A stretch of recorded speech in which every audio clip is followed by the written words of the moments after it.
Okay, so today's video is going to be a little bit of a different video. I am a diamond player right now. I can feel myself low-key getting into the territory of champ, but I'm a diamond player, and this is the advice I have for you if you are hard stuck plat or hard stuck diamond. So a big gap in skill comes from obviously being able to do aerials, recoveries, wave dashing when you have no boost, rotation. There's a lot of basics and fundamentals you should learn. So if you're not someone who is high plat or in diamond right now, this is probably not the video for you. But I did want to get into something that is has been game changing for me very recently. So I used to be somebody who only used one air roll. I used to use free air roll. And my buddy Anthony that I played with, you guys will see him on the channel. My buddy Anthony that I played with, he actually put me on to trying directional air roll and getting used to it. And he told me that it was holding me back, and I was like, okay, you know, he's somebody who I trust his criticism. He's only been playing this game for a few years now, and he's already slightly better than me. And I've been playing this game since around the time that it first came out, and you guys can see that if you look me up on Rocket League Tracker. But I was obviously peaked for a very long time, and for reasons that, you know, I just thought I just needed to get better.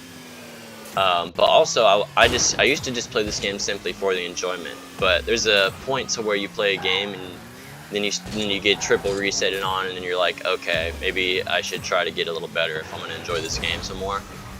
So that kind of led me to taking the game a little bit more serious, trying to fine-tune my skills and practice it as a skill, because at the end of the day, this game is a hard game and it takes a lot to learn the whole routine. But the difference I wanted to bring up today was between free air roll. So it's going to be jumping to the right like this, and if I move awkwardly while I'm using free air roll, it'll give me a weird turn, or I won't land properly the way I wanted to. I might air roll from this position and land sideways like that. But when you use free air roll, you get a little twist of movements. If I hold it down, I'm getting like a backflip slash a little air roll. So it's kind of like, this is the easiest air roll to understand, because whenever you use it, you know, you only can go one of two ways. And if I'm holding backwards right here, then I know I can twist like this. But these movements don't really help you in the fundamental way that Rocket League is meant to be played. And that's the difference between the diamond and the champ players. Whenever it comes to doing, like, so say if I was to do free air roll off the wall here, and I'm just using free air roll, now I have to change my direction, and I can't readjust fast enough. I have to think about letting it go and placing it. So if I jump free air roll here, now I have to let it go and then turn back and you know, just basically air roll the rest of the way. I don't have very much movements that I'm able to do with regular free air roll. And of course there is some pros who use it, but at the end of the day, it's, you know, it's not going to be your best option. And mastering free air roll is a good thing. It helps with micro movements, but there's a difference between, so I used to be somebody who played with just free air roll, and that's the way I rocked out. But now I've learned to change my bind. So I used to have just air roll on LB. I used to have boost on B, and I used to just and then jump was still A. But there was a lot there. You know, there's a lot holding me back. I learned to flip and boost and jump at the same time. And then timing my jumps and my boost would be really awkward at sometimes. If I was super fatigued, I would get, you know, like misconstrued as to when I should be boosting, when I should be jumping. So if you haven't already, and you're somebody who's looking to get better at the game, I would recommend you change your binds. For me, my binds are X is air roll left, a B is air roll right, so definitely have directional air roll bounded. Boost is RB now, because it frees up your hand whenever it comes to your jump timing, and just like being able to press ball cam as you jump. Certain types of things you'll notice it does help, and it frees up your hand whenever it comes to those movements in the middle of the controller. So, for example, by dynamic movements, whenever I'm talking about directional air roll, I'm talking about this motion right here, I'm talking about this motion right here, I'm talking about this motion right here, and then last but not least, this motion right here.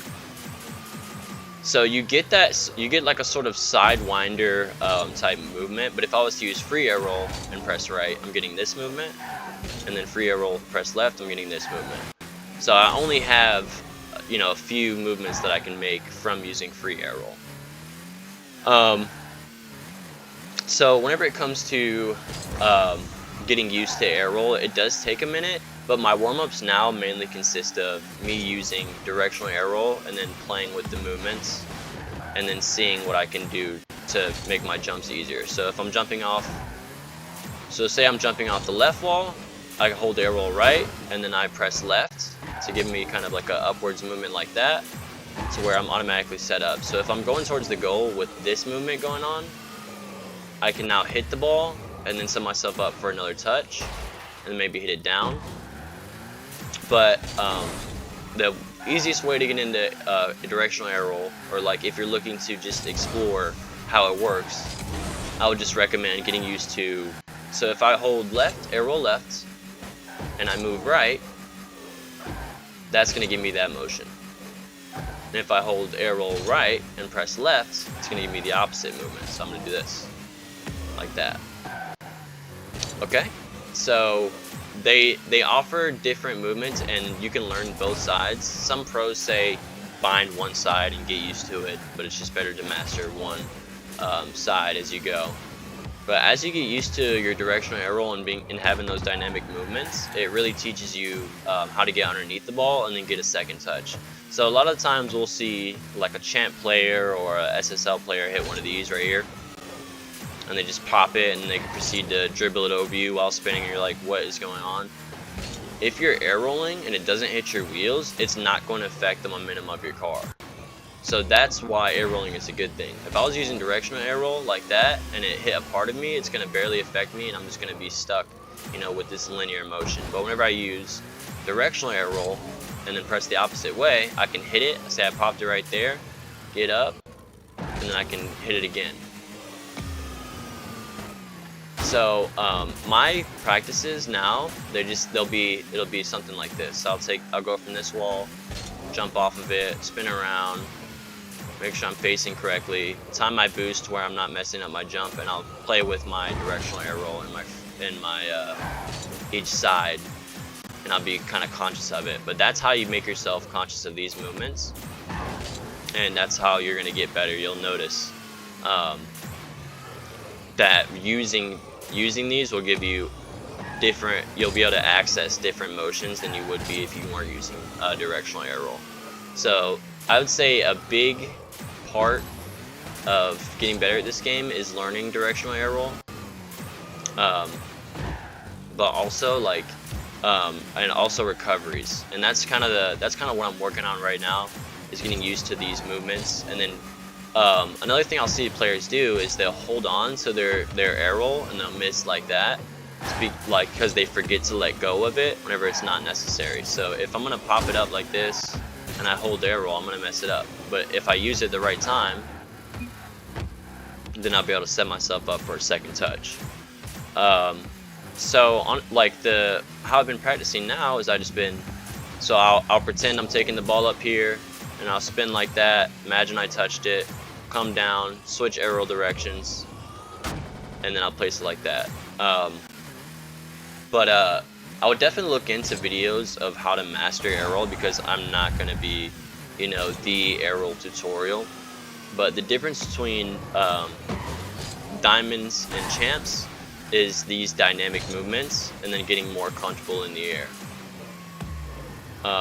And yeah, you guys will kind of learn timing and everything as you go. But if you learn these movements, it's going to make your life a lot easier in the long run. So if you're somebody who is just now getting into this game, you want to have directional air roll binded, and watch as many tutorials as you can, because that's going to help you out big time. Another thing I would say, so this is what my practice looks like. My practice looks like me flying backwards and then going towards the goal and then readjusting, practicing just doing that, go from each goal and get used to flying backwards, and that'll help you in the long term whenever you need to spin and then make it like a minor adjustment at the end, maybe come down like this, you know, something like that. So flying backwards, I would do like each goal to goal, like 5-10 reps a piece. But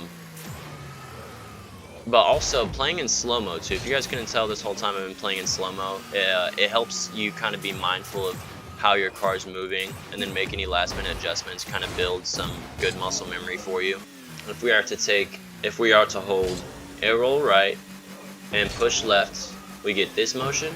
We hold air roll left and push right, we get that motion.